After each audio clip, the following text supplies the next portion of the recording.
નમસ્કાર મિત્રો, જમાવટ ગુજરાતની ચેનલમાં આપ સૌ મિત્રોનું હાર્દિક સ્વાગત છે।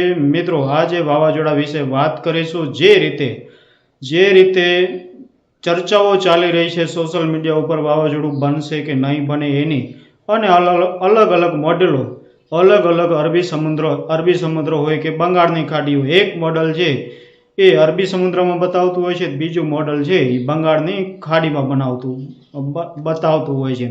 તો આની સંપૂર્ણ માહિતી આપણે આ વિડીયોમાં આપીશું।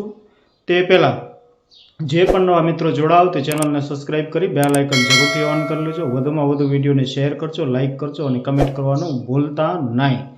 સાથે સાથે શેર કરવાનું પણ ભૂલતા નહીં। તો ટાઈમ ન લેતા આપણે વાવાઝોડાની સીધી વાત કરીશું। તો જીએફ મોડેલ છે તે બંગાળની ખાડીમાં વાવાઝોડું બતાવી રહ્યું છે, અને બંગાળની ખાડીમાં વાવાઝોડું છે 10 તારીખની આજુબાજુ સક્રિય થાય એવું બતાવી રહ્યું છે, અને 13-14 તારીખની આજુબાજુ લેન્ડફોલ ભારત ઉપર, એટલે કે વિજયાપાડા અથવા તો વિશાખાપટ્ટનમની આજુબાજુમાં લેન્ડફોલ થાય એવું બતાવી રહ્યું છે। વાવાઝોડું છે એ ખૂબ જ શક્તિશાળી પણ બતાવી રહ્યું છે।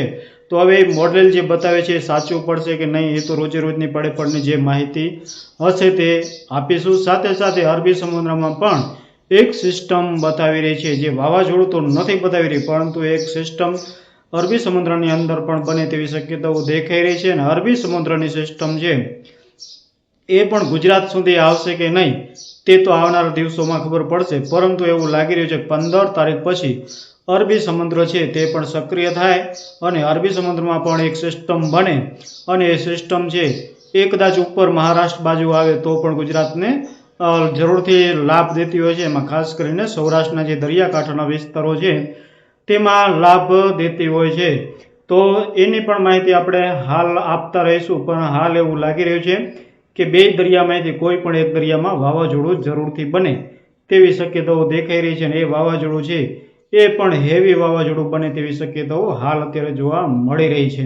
હવે માવઠાની વાત કરીએ તો કેવી શક્યતાઓ છે? તો માવઠું આમ જોઈએ તો કાલથી પણ કોઈક ને કોઈક જગ્યાએ છૂટાછવાયા છાંટા અથવા તો વાદળ થઈ શકે છે। ખાસ કરી અને સૌરાષ્ટ્રના જે વિસ્તારો છે એમાં આપણે દક્ષિણ સૌરાષ્ટ્રના જે વિસ્તારો છે તેમાં ક્યાંક ને ક્યાંક કાલે વાદળ જોવા મળી શકે છે, અને ક્યાંક ને ક્યાંક થોડા ઘણા છાંટાછૂટી અથવા તો હળવા ઝાપટાઓ પડી શકે છે। જો હળવા ઝાપટાઓ પડશે તો ગાજવીજ સાથે હશે, તુફાની હશે, અને નહીં પડે તો વાદળાઓ જરૂરથી જોવા મળે એવું હાલ અત્યારે દેખાઈ રહ્યું છે।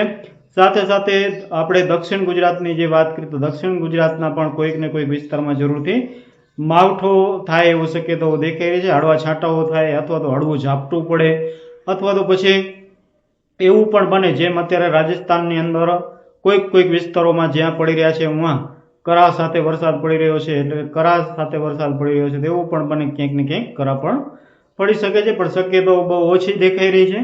પરંતુ કાલથી કદાચ હવામાનમાં જરૂરથી પલટો આવશે પવનની દિશાઓમાં। જો કે કચ્છ ઉત્તર ગુજરાતમાં ખાસ કોઈ અસર થાય એવું દેખાઈ રહ્યું નથી, પણ છતાંય સાવચેત જરૂરથી રાખવી। તો આ માહિતી તમને કેવી લાગી તે જરૂરથી જણાવજો, વિડીયોને શેર કરજો, લાઇક કરજો અને કમેન્ટ કરવાનું ભૂલતા નહીં। ચાલો ફરી મળશું નવી અપડેટ સાથે નવા વિડીયોમાં। ત્યાં સુધી દરેક ખેડૂત ભાઈઓને જય માતાજી, વંદે માતરમ, જય ભારત, જય જવાન, જય કિસાન।